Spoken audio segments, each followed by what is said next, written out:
Good morning and a warm welcome to your show, Sunny Mornings in Boston. I'm your host, Melissa, and it's Tuesday, September 3rd. You'll be interested to know. 48 years ago, today in 1976, NASA's robotic spacecraft Viking 2 landed on Mars after a nearly year-long journey. It began relaying information about the planet's atmosphere and soil, as well as color photographs of the rocky surface. This significant achievement marked a milestone in planetary exploration and contributed greatly to our understanding of Mars. So now you know. And now, it's time for the weather report. It looks like we're in for some sunny skies today, with temperatures reaching near 74 and a gentle northwest breeze. Tonight, expect clear skies with a low around 55 and light winds. For all you beach runners out there, the first low tide Tuesday will be at 6:15, with a high tide at 10:30. The nearshore buoy at Cape Cod Bay reads 69 degrees for the water temperature. Looking ahead in the weather, expect sunny days through Friday with highs in the mid to upper 70s and gentle south to east winds.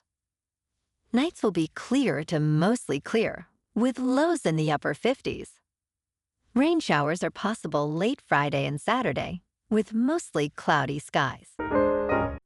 Bonjour, food enthusiasts. This podcast is brought to you by Versailles Cafe and Pastries in Encinitas. Nestled on El Camino Real South, just north of Encinitas Boulevard, this cafe is a haven for culinary delights. Indulge in their amazing Eggs Benedict or their gluten-free crepes. You can grab a panini for lunch or just breeze on through to get your morning coffee.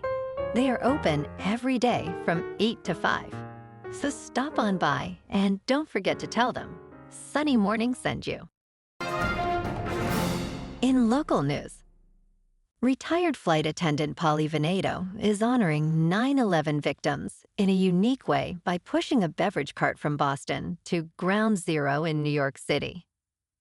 Veneto, who spent much of his career enjoying interactions with passengers, embarked on this journey to recognize the first responders of the tragic day. This year marks the fourth Polly's push, with Veneto covering 210 miles from the Boston Public Garden 9/11 Memorial to the National September 11th Memorial and Museum. Veneto aims to bring awareness to the heroism of flight crews who faced unimaginable danger on September 11th, 2001.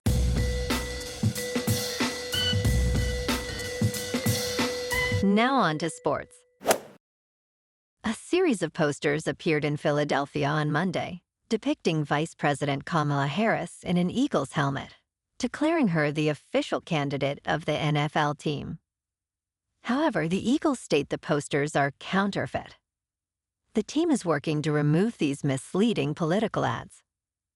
The green posters, spotted around the city, show Harris holding a football with the phrase, "Official candidate of the Philadelphia Eagles." The posters appeared at various locations in Philadelphia.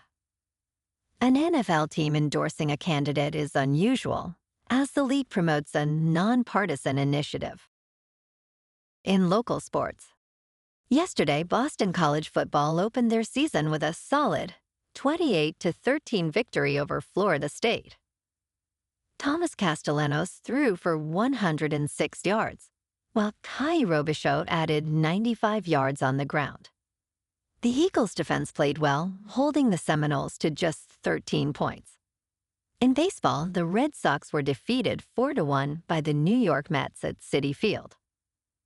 Brian Bayo pitched 6 innings, giving up 3 runs and striking out 5. Jarren Duran had 2 hits and a walk, but the Sox couldn't muster enough offense. Tonight, the Sox will look to even the series with Cutter Crawford on the mound against David Peterson. Boston is currently third in the AL East with a 70-68 record, making this a crucial game as they push for a wild card spot. In top news, About 40% of people over 65 with suspected dementia in the United Kingdom are not diagnosed. Early diagnosis is crucial for accessing specialized support. A YouGov study with Alzheimer's Research United Kingdom found that only 49% recognized memory loss as a dementia symptom. 22% had no idea how it affects people. Early signs like losing smell and struggling with tasks often go unnoticed. Dementia can affect driving through vision changes, balance issues, and visuospatial awareness loss, making safe driving difficult. If struggling with these while driving, seek medical help. In business news, crypto bros are no longer flipping watches, creating issues for luxury brands. Falling prices in the second-hand watch market suggest a prolonged recovery for first-hand sales. Europe's top luxury companies, including Richemont and Hermès, reported declines in watch sales. The vibrant second-hand market, worth $25 billion annually, has seen a glut of inventory, causing longer wait times for resale.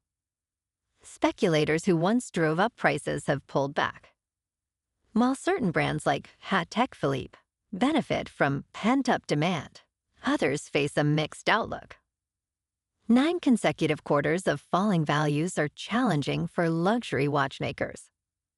In crypto movement, Bitcoin is just over $59,100. Ethereum is just over $2,500. And Solana is $135. Moving on to a more local vibe. In our community spotlight on health and wellness, we are working with a national Pilates studio to bring you some free classes, so listen up. Check out Club Pilates, with several locations in the Boston area. Pilates presents a comprehensive wellness approach, cultivating strength, reducing tension, and elevating mental well-being. Scientific research affirms its benefits. So now you can check out Club Pilates for a free class. With locations in Canton, Wellesley, Hingham, Brookline, and Framingham, just be sure to tell them Sunny Morning sent you by. And now, back to the show. Let's talk science.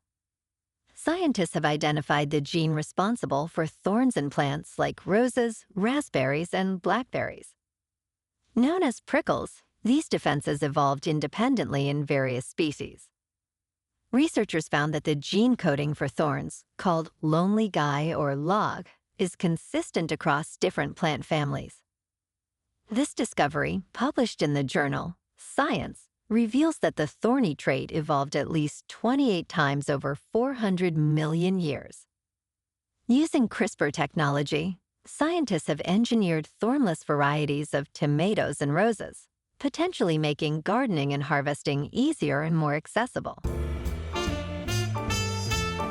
And in entertainment news, the long-awaited sequel, Beetlejuice 2, arrives 36 years after Tim Burton's original 1988 film. Despite early development, the sequel faced numerous delays. Burton and Michael Keaton shifted focus to Batman, and Winona Ryder reunited with Burton for Edward Scissorhands. The project saw renewed interest in the 2010s, with Seth Grahame-Smith writing the script. However, Warner Brothers paused it in 2019. Burton's passion reignited while working on his recent movie, Wednesday. The sequel reunites Ryder, Keaton, and Catherine O'Hara, with new additions Monica Bellucci, Justin Theroux, and Jenna Ortega. The story explores 3 generations of the Dietz family. Well, alrighty folks, it's time for the quote of the day. And today, our quote comes from the Indian spiritual leader, Maharishi Mahesh Yogi. And he said, "Happiness radiates like the fragrance from a flower and draws all good things towards you." And that's a wrap for this morning. You can check out our Instagram, YouTube, and TikTok for some captivating aerial videos with local news and the weather reports. an amazing day, my good friends. We'll see you tomorrow with another episode of Sunny Mornings in Boston.